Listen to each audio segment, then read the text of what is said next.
Assalamualaikum warahmatullahi wabarakatuh. Hari ini kita membicarakan mengenai drip. Drip ini sering terjadi pada ikan yang mengalami kerusakan atau ikan beku yang dilelehkan. Ini terjadi drip. Apa yang dimaksud dengan drip? Drip adalah cairan yang keluar dari tubuh ikan yang diakibatkan karena rusaknya jaringan daging ikan, sehingga daging ikan tidak mampu mengikat cairan tersebut. Kita ketahui bahwa air di dalam tubuh ikan itu ada air bebas, air terikat secara fisik, dan air terikat secara kimiawi. Yang keluar dalam proses drip adalah air yang terikat secara fisik. Ini adalah salah satu contoh cairan yang terikat secara fisik. Dalam protein kita tahu bahwa protein merupakan double helix yang berbentuk spiral, di mana di antara spiral-spiral tersebut terdapat molekul air yang terikat secara fisik. Dengan rusaknya protein, maka protein tidak akan mampu mengikat cairan tersebut dan cairan itu akan keluar menjadi drip. Hal yang sama terjadi pada lemak. Lemak juga mengandung air. Kalau lemak rusak, maka dia akan juga keluar sebagai drip. Apa penyebab utama drip? Penyebab utama drip adalah denaturasi. Denaturasi adalah hilangnya sifat fisik dari protein. Tadi kita lihat bahwa protein mengandung air, maka kalau proteinnya menjadi rusak, mengalami denaturasi, maka air tersebut akan keluar sebagai drip. Yang kedua adalah rusaknya jaringan selama pembekuan. Kita tahu bahwa selama proses pembekuan, air-air yang terdapat di dalam daging ikan akan mengembang menjadi lebih besar, dan itu akan membutuhkan ruang sehingga dia akan mendesak sel-sel daging ikan. Nah, kalau sel-sel daging ikan itu rusak, sobek, pecah, maka cairan-cairan yang terdapat di dalam sel akan keluar sebagai drip. Penyebab yang ketiga adalah rusaknya jaringan karena sebab lain, misalkan karena ikannya dibanting, terbanting, tertusuk, tergencet. Itu semuanya menyebabkan rusaknya jaringan, sehingga akan berpengaruh kalau ikan itu dilelehkan. Apa komponen utama drip? Drip itu bukan saja air, tetapi dia juga mengandung darah, mengandung lendir, mengandung protein, mengandung lemak, vitamin, dan mineral. Oleh karena itu, drip merupakan media yang kaya nutrien. Oleh karena itu, mikroba pembusuk dapat tumbuh dengan baik di media drip tersebut. Apa kaitan drip dengan AW? Kalau drip itu adalah cairan yang keluar selama proses thawing yang diakibatkan karena kerusakan dari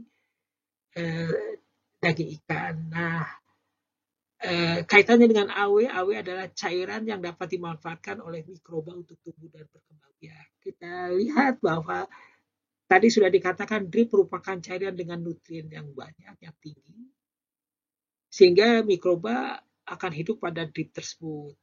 Dengan demikian dapat disimpulkan bahwa peningkatan drip identik dengan peningkatan AW. Kalau AW-nya banyak, berarti mikroba yang tumbuh akan banyak. Nah, inilah kaitan antara drip dengan AW. Lalu apa upaya pencegahan yang dapat dilakukan untuk mencegah terjadinya drip? Yang pertama yang harus kita lakukan adalah menangani ikan dengan baik sehingga terhindar dari kerusakan ikan. Di beberapa supermarket mematikan ikan dengan cara dibanting, berarti itu memar tubuhnya, dan kalau nanti disimpan beku kemudian dicairkan, maka dripnya diyakini pasti akan banyak. Lakukan proses pembekuan cepat, jangan proses pembekuan lambat. Jadi proses pembekuan cepat menghasilkan kristal es berukuran kecil dan tidak tajam sehingga dia tidak merusak sel dari daging ikan. Ya. Kemudian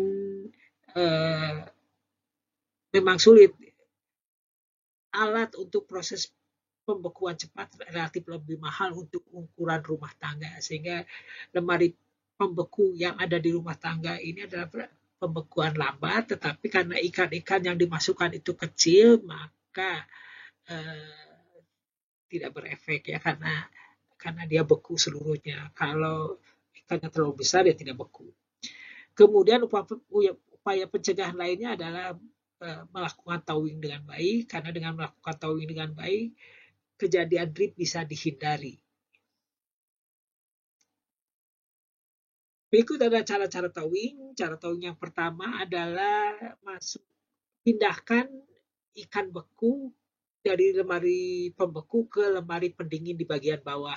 Lakukan pada malam hari sehingga pada esok harinya sudah siap untuk diolah karena sudah mencair.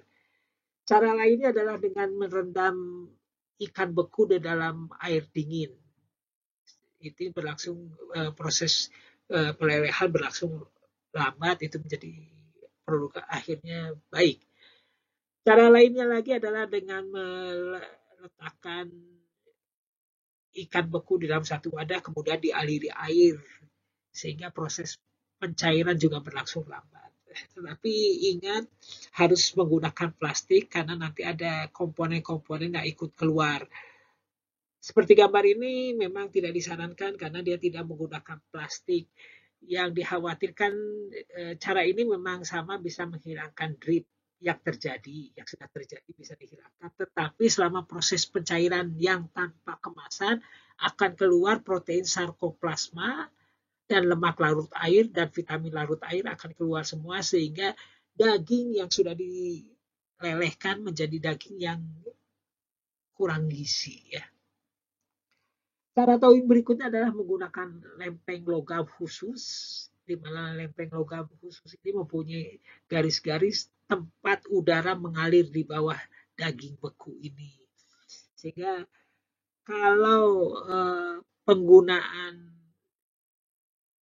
lemari pendingin untuk towing itu bisa 1 malam, kalau dengan air dingin, aliran air dingin itu bisa sampai setengah jam, kalau dengan alat ini bisa 15 menit. Cara lainnya adalah dengan menggunakan microwave. Nah, isi daging ikan yang sudah membeku dimasukkan ke microwave, disetel suhunya, kemudian dibiarkan selama 2 menit. Setelah itu, setelah 2 menit, ikan dikeluarkan, dibalik, dimasukkan lagi 2 menit, maka ikan mencair. Demikian pembicaraan kita mengenai drip. Kita akan berdiskusi seperti biasa. Sampai jumpa. Assalamualaikum warahmatullahi wabarakatuh.